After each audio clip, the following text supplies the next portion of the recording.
ഇപ്പോൾ ബിന്ദു അമ്മിണി നമുക്കൊപ്പം ചേരുന്നു.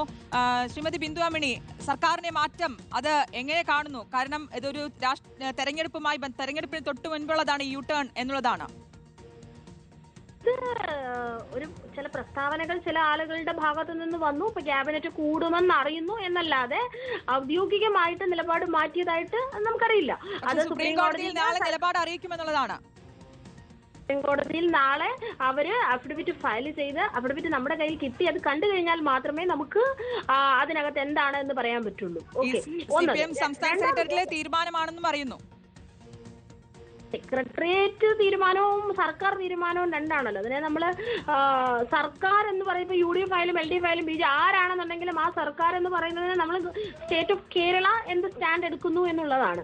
അപ്പൊ ഇവിടെ പക്ഷെ അതിലേക്ക് പൊളിറ്റിക്കലി തീരുമാനം എടുക്കുന്ന ഇടതുപക്ഷ പാർട്ടികളിൽ നിന്നും അവരെ സപ്പോർട്ട് ചെയ്യുന്ന കേന്ദ്രങ്ങളിൽ നിന്നും നമ്മൾ ഒരിക്കലും ഇത്തരത്തില് ഭരണഘടനാ വിരുദ്ധമായിട്ടുള്ള സ്ത്രീ വിരുദ്ധമായിട്ടുള്ള ഒരു നിലപാട് വരുമെന്ന് ഇപ്പോഴും ഞാൻ പ്രതീക്ഷിക്കുന്നില്ല. നമുക്കറിയാം ഇവിടെ ഇന്ത്യയിലെ ഏറ്റവും ആദ്യം നിലവിൽ വന്ന ഒരു കമ്മ്യൂണിസ്റ്റ് സർക്കാർ തന്നെ കണ്ടിന്യൂ ചെയ്യുന്ന ഇപ്പോഴും ആ തുടക്കത്തിൽ വന്ന സർക്കാർ തന്നെ ഇപ്പോഴും കണ്ടിന്യൂ ചെയ്യുന്ന ആ ഒരു സാഹചര്യത്തില് അവര് ഭരണത്തിന് വേണ്ടിയിട്ട് തുടക്കവും ഇപ്പോഴും എന്താ വ്യത്യാസം നമുക്കറിയാം. നമുക്ക് EMS സർക്കാർ അധികാരത്തിൽ വരുന്ന സമയത്ത് ഭരണത്തിന് വേണ്ടിയിട്ട് കോംപ്രമൈസിന് തയ്യാറായ ആളുകളല്ല. അന്ന് അവർ തയ്യാറായിരുന്നെങ്കിൽ അവർക്ക് ഭരണം അടിയന്തരാവസ്ഥ കാലത്ത് പോവുകയും അതുപോലെ തന്നെ പിന്നീട് അതിന് ഉണ്ടാകുന്ന സംഭവ വികാസങ്ങളും ഒക്കെ തന്നെ നമുക്കറിയാവുന്നതാണ്.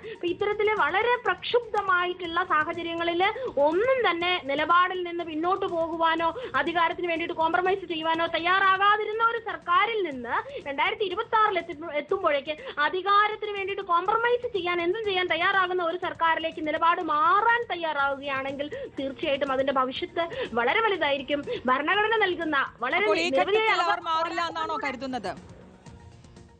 മാറാൻ ഒരു ഇടതുപക്ഷത്തിന് കഴിയില്ല എന്നുള്ളതാണ്.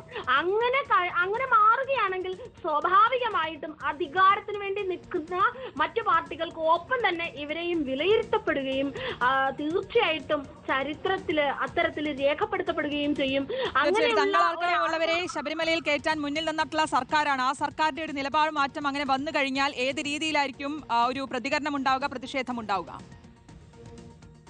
ായിട്ടും അങ്ങനെ നിലപാട് മാറാൻ തയ്യാറായാൽ ഇവിടെ നിൽക്കുന്ന അനാചാരങ്ങളെയും അന്ധവിശ്വാസങ്ങളെയും സപ്പോർട്ട് ചെയ്യാൻ തയ്യാറായാൽ ആ സർക്കാർ മറ്റുള്ള രാഷ്ട്രീയ പാർട്ടികളിൽ നിന്നും യാതൊരു വ്യത്യാസവുമുള്ള ആളുകളായിട്ട് കണക്കാക്കുന്നില്ല. അപ്പൊ സ്വാഭാവികമായിട്ടും അങ്ങനെ മറ്റു പാർട്ടികളിൽ നിന്ന് യാതൊരു വ്യത്യാസവും ഇല്ലാത്ത ഒരു പാർട്ടിയാണെങ്കിൽ ഇത്തരത്തിൽ അന്ധവിശ്വാസത്തെയും അനാചാരങ്ങളെയും കൈപിടിച്ച് മുന്നോട്ട് പോകുന്ന എല്ലാ തരത്തിലും കോംപ്രമൈസ് ചെയ്യുന്ന അധികാരം നിലനിർത്താൻ വേണ്ടി കോംപ്രമൈസ് ചെയ്യാൻ തയ്യാറാകുന്ന ആളുകളാണെങ്കിൽ അത്തരം ആളുകൾ വരും ഭാവിയിൽ വളരെ വലിയ വില കൊടുക്കേണ്ടി വരും.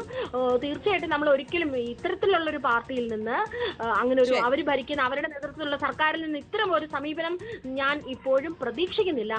ഇനി അഥവാ അങ്ങനെ വന്നു കഴിഞ്ഞാൽ അതിന് വളരെ വലിയ വിലയായിരിക്കും നൽകേണ്ടി വരുന്നത്. ഓക്കെ, നന്ദി ശ്രീമതി ബിന്ദു അമ്മിണി ഘട്ടത്തിൽ പ്രതികരിച്ചതിന്. എന്തായാലും വലിയ പ്രത്യാഘാതം ഉണ്ടാകും എന്നുള്ളൊരു മുന്നറിയിപ്പ് കൂടിയാണ്. അങ്ങനെ സംഭവിച്ചു കഴിഞ്ഞാൽ ഈ ഘട്ടത്തിൽ അവർ അങ്ങനെ സംഭവിക്കില്ല എന്നാണ് പ്രതീക്ഷിക്കുന്നത്. പക്ഷേ